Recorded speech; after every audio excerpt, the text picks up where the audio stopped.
नमस्कार, मैं हूं गौरव बर्फा और आप देख रहे हैं जनता का मत लाइव। जनता का मत लाइव आप सबके बीच में गांव की सरकार एजेंडा लेकर आया है। और चूंकि इस वक्त जो है मध्य प्रदेश में त्रिस्तरीय पंचायत चुनाव होने हैं, जैसे जैसे पंचायत चुनाव की तारीखें नज़दीक आती जा रही है, वैसे वैसे प्रत्याशियों का जनसंपर्क काफ़ी ज़्यादा तूफ़ानी होता जा रहा है। आपको बता दूं कि गंधवानी में 6 प्रत्याशियों ने अपना नामांकन दर्ज करवाया है, जिसमें एकमात्र महिला है।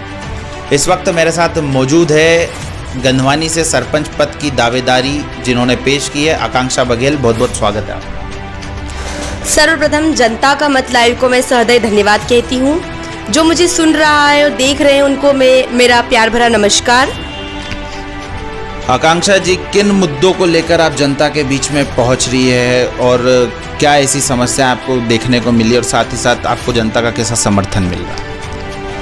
जी, गंधवानी के जो ग्रामवासी हैं उनका मुझे सकारात्मक समर्थन मिल रहा है। डोर टू डोर जो मैं जनसंपर्क कर रही हूँ उनमें काफ़ी समय मैं दे रही हूँ हर एक घर में, और सारी समस्याओं के बारे में उनसे खुलकर बातचीत हो रही है, चर्चा हो रही है हर विषय पर।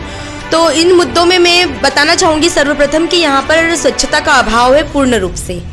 इसके अलावा यहाँ पर पेयजल की समस्या काफ़ी लंबे समय से 20 सालों से यहाँ पर बनी हुई है समस्या पेयजल की, जो ऐसी की ऐसी, उसका पूर्णतः अभी तक कोई निपटारा नहीं हो पाया है। इसके अलावा मैं आपको बताना चाहूँगी कि यहाँ गंधवानी का जो और इसके अलावा जो मेन मुद्दा है वो है स्वास्थ्य की सुविधाओं का अभाव। यहाँ पर स्वास्थ्य की सुविधाएं भी पूर्णतः नहीं है। महिलाओं के लिए यहाँ पर उचित महिला डॉक्टर नहीं है। उन सारी बातों पर भी मेरी बातचीत होती है ग्रामवासियों से।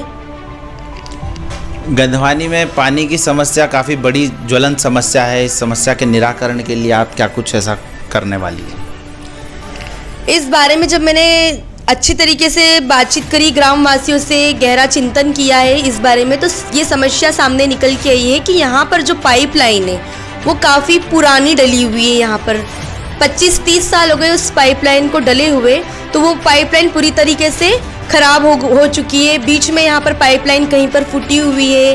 तो इसके अलावा एक घर पे तो पानी जाता है और वो पानी दूसरे घर तक पहुँच नहीं पाता है। या तो कहीं पे कम पानी जा रहा है, और पाइपलाइन फूटी होने की वजह से कहीं कहीं पे ये भी देखने को मिलता है कि उस पाइप के द्वारा गंदा पानी, पीने योग्य नहीं, गंदा पानी जा रहा है। तो मेरा ये है कि अगर मैं यहाँ की सरपंच चुनी जाती हूँ तो सबसे पहले मेरा ये रहेगा पानी की समस्याओं को लेकर कि पूरी जो पाइपलाइन है पुरानी, इस पूरी पुरानी पाइपलाइन को मैं निकाल कर नई पाइपलाइन का यहाँ पर पूरे गंधवानी ग्रामवासियों के लिए मैं काम करूँगी, नई पाइपलाइन डालने के लिए। रही एक और बात कि गंधवानी ग्राम में पिपरी जो फलिया है वो पूरी तरीके से मतलब गांव का है भी और नहीं भी है, मान सकते हैं आप, क्योंकि वो पूरी तरीके से गंधवानी ग्राम पंचायतों की सुविधा से वो वंचित है। वहाँ पर ना तो नल जल योजना है, ना ही वहाँ पर रोड बना हुआ है पक्का, जिससे ग्रामवासी वहाँ के निकल के जा सके, आ सके। तो कहीं ना कहीं उनको बहुत ज़्यादा बारिश में उन सारी दिक्कतों का सामना करना पड़ता है।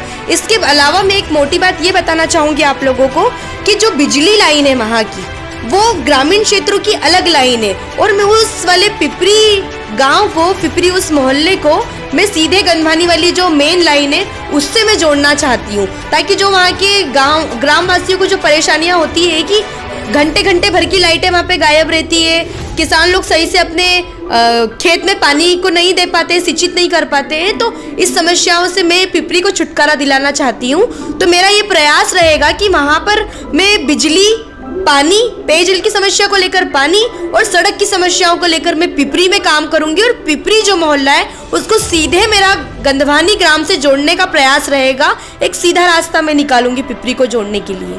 सोशल मीडिया पर आप जो फोटो अपलोड करते हैं उसमें देखने को मिला कि पिपरी गांव में आप कई माता के साथ जो खाना पकाती है उनके बीच जाके बैठ जाती है, तो ये कैसे कर लेती हैं आप ये सारी इतनी चीज़ें?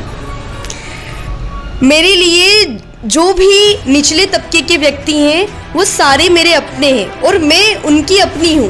तो वो अगर मेरे ऊपर प्यार दिखा रहे हैं, मुझे प्यार से मुझे बोल रहे हैं कि बेटा तेरे को खाना खाना है, भूख लगी है तो खाना खा ले, उनका प्यार देख के ही मैं पिघल जाती हूँ। तो अगर वो मुझे इतना प्यार से अगर बुला रहे, खिला रहे खाना, मुझे इतना मान सम्मान में तवज्जो दे रहे हैं, जो कि मैं गांव की बेटी हूँ, तो मेरा स्वाभाविक है कि उनकी तरफ जाना स्वाभाविक है। और जिस तरीके से वो मुझे प्यार में रख रहे हैं, तो मैं भी उनके ऊपर उसी तरीके से मैं अपना प्यार बताती हूँ। सब चाहे पिपरीपुरा की बात करें तो ऐसे लोगों को आप किस तरीके की जो शासन की योजना है वो उन तक कैसे पहुँचाएंगी और क्या कुछ रहने वाला है?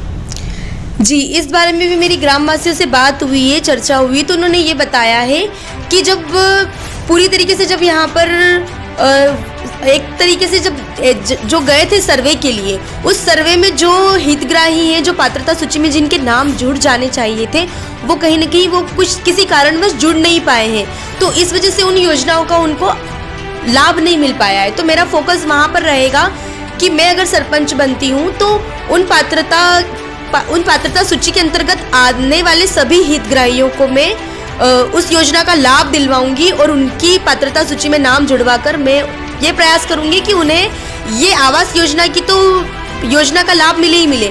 इसके अलावा भी जो गरीबों के लिए, गरीबी कल्याण के लिए जो योजना आती है, उनका भी मेरा भरसक प्रयास रहेगा कि मैं उनको इसका लाभ दिलवाऊंगी। गंधवानी में स्वच्छता भी एक बड़ा मुद्दा है। गंधवानी में कई जगह ऐसा है कि गंदगी देखने को मिलती है, तो इसको लेके आप क्या कुछ करने वाली हैं? गंदगी की जो समस्या है यहाँ पर, उसमें मैं बस ये बोलना चाहूँगी कि यहाँ के जो ग्रामवासी हैं वो काफ़ी ज़्यादा समझदार है, उन्हें ज़्यादा समझाना नहीं पड़ेगा।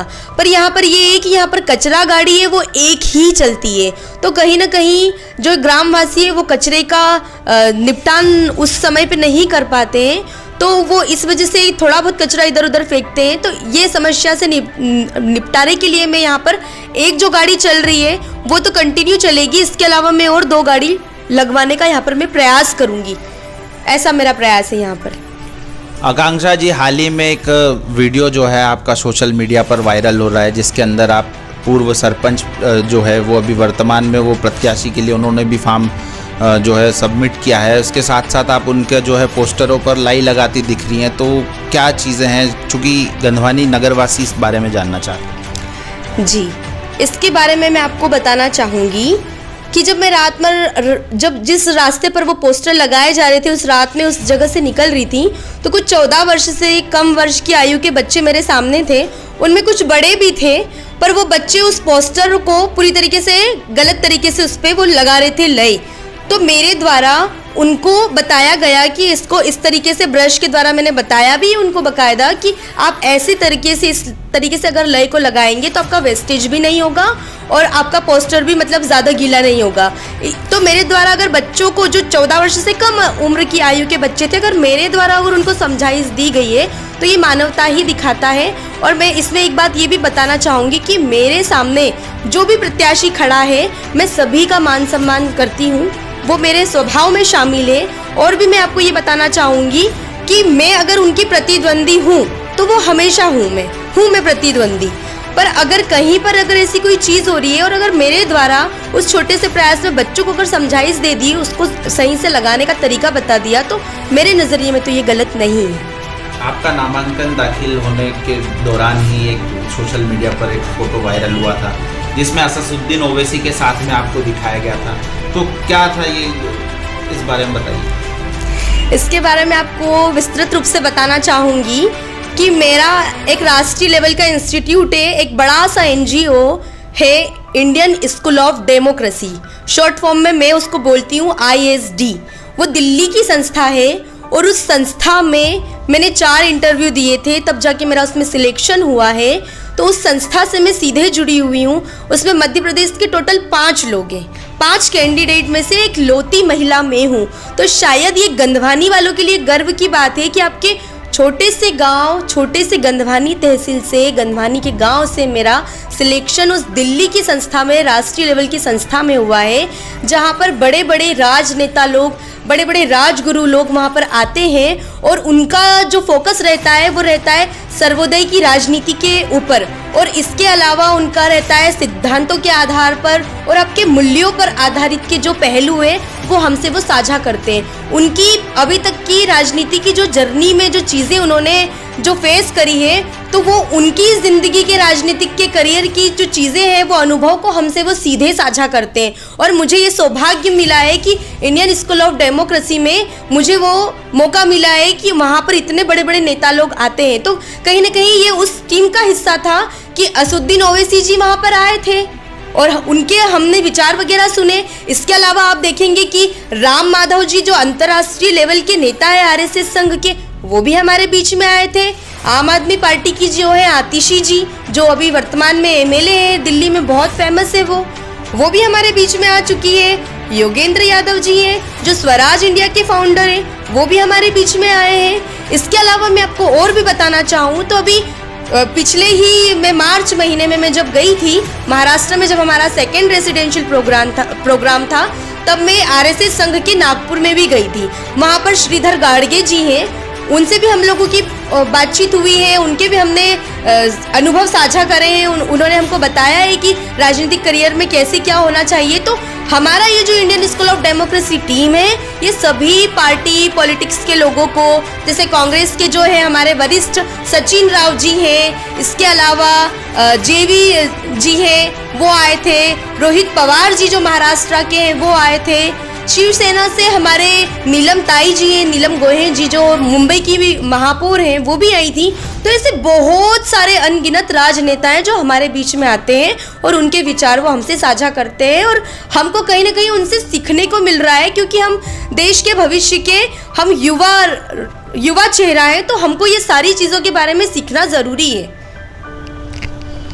रही बात, ये तो आपका जो आपने बैकग्राउंड था असदुद्दीन ओवैसी के बारे में सारी बातें कह दी। यदि गंधवानी की जनता, गंधवानी पंचायत की जनता यदि आप पर विश्वास जताती है तो सबसे पहले प्राथमिकताएं आपकी गंधवानी को लेकर क्या रहने वाली? अगर गंधवानी की जनता मेरे ऊपर अगर विश्वास जताती है तो बिल्कुल मैं भी उनके विश्वास पर खरा उतरना चाहूँगी, और उस विश्वास पे खरा उतरने के साथ में सबसे पहला मेरा प्रयास रहेगा तो वो गंधवानी नगर का सौंदर्यीकरण उसमें शामिल है। उस गंधवानी की नगर के सौंदर्यीकरण के साथ साथ नदी का सौंदर्यीकरण भी मैं करूँगी। यहाँ पर जो स्वच्छता का अभाव है तो उस स्वच्छता के ऊपर मेरा पूरा फोकस रहेगा। पानी की जो पेयजल की समस्या है उसको लेकर मेरा काम चल रहा है और मेरे प्रयास रहेंगे कि वाटर हार्वेस्टिंग जैसी जो चीज़ें हैं जिससे भूमिगत जल को बढ़ाया जा सकता है, तो ऐसे छोटे छोटे प्रयास मैं करूँगी। वाटर हार्वेस्टिंग की सरकारी बिल्डिंगें जो जहाँ पर रहती है वहाँ पर बड़ी मात्रा में बरसात का पानी है उसको संचित करके इकट्ठा करके उसको सीधे धरातल में उतारा जा सकता है, जिससे भूमिगत जल सीधे उसमें पानी में बढ़ोतरी होगी। तो ये प्रयास भी मैं करना चाहूँगी। इसके अलावा स्वास्थ्य सुविधाओं को बेहतर करने का मैं प्रयास करूँगी। और मैं तो कहती हूँ कि गंधवानी तहसील है, एक बहुत बड़े लेवल की तहसील है, तो यहाँ पर एक बड़ा अस्पताल होना चाहिए। यहाँ पर महिलाओं के लिए भी और पुरुषों के लिए भी, और जो भी दूसरे एक्सीडेंटल केस आते हैं, अन्य और दूसरी भी बीमारियों के जो मरीज यहाँ पर होते हैं जिनको बाहर जाना पड़ता है, तो उन सारी चीज़ों को ध्यान में रखते हुए यहाँ पर अस्पताल की सुविधाओं को भी मैं बेहतर करूँगी और सिविल अस्पताल जैसी मैं यहाँ पर प्रयास करूँगी, यहाँ पर अधिकारी लोगों से बातचीत करके यहाँ पर लाने का। गंधवानी नगर जो है वो कहीं ना कहीं जूनी गंधवानी की ओर अग्रसर हो रहा है, तो गंधवानी के बाजार को लेकर आप क्या कुछ करेंगे जीत के बाद? जी, इसमें मेरा ये प्रयास रहेगा कि गंधवानी नगर की जो पुरानी रौनक है वो खत्म हो गई है। तो यहाँ में मेरा वही रहेगा कि जो यहाँ के वरिष्ठ लोग हैं उनसे आपसी सहमति के साथ नगर में फोकस करके उस पुरानी जो रौनक है उसको वापस लाने का मैं पूरा, मेरी तरफ से जो हो सकेगा वो पूरा प्रयास करूँगी। जी बिल्कुल। एक आखिरी सवाल है। सवाल ये है कि कई लोगों के मन में है कि यदि आप सरपंच पद के लिए चुनी जाती है, आप सरपंच बन भी जाती हैं और इस बीच यदि आपकी शादी हो जाती है तो लोगों को ऐसा लग रहा है कि आप लोगों के बीच में नदारद रहेंगे। अब इस चीज़ के लिए तो मैं बिल्कुल बताना चाहूँगी आपको। इसमें ये है कि शादी का तो मेरे मन में अभी तो कोई ख्याल नहीं है, पर अगर भविष्य में माता पिता की मर्जी से अगर ऐसा होता है, जो कि होता है, ये समाज में करना पड़ता है, तो शादी अगर होगी तो मेरी तरफ से ये पूरा प्रयास रहेगा कि मैं सामने वालों से पहले इस बारे में बातचीत कर लूँगी और मैं गंधवानी को छोड़कर कहीं भी नहीं जाने वाली। मैं आपको इस बारे में विश्वास दिलाती हूँ और आपसे वादा करती हूँ कि अगर मेरी शादी भी हो जाएगी ना, तो भी मैं आप लोगों के बीच में ही रहूँगी और आपकी सेवा करना चाहती हूँ मैं, और इस गांव का विकास करना चाहती हूँ। इस गांव का अगर विकास मैं करती हूँ तो मेरे को यहीं रहना पड़ेगा, और मैं आपको विश्वास दिलाती हूँ कि मैं कहीं नहीं जा रही हूँ। तो बिल्कुल ये थे हमारे साथ आकांक्षा बघेल, जिन्होंने अपने जो मुद्दे थे, किन मुद्दों को लेकर जनता के बीच में पहुंची है, उस बारे में जो था हम लोगों को बताया है। कैमरा पर्सन दीपक सिंह के साथ गौरव बरफा, जनता का मत, गंधवानी।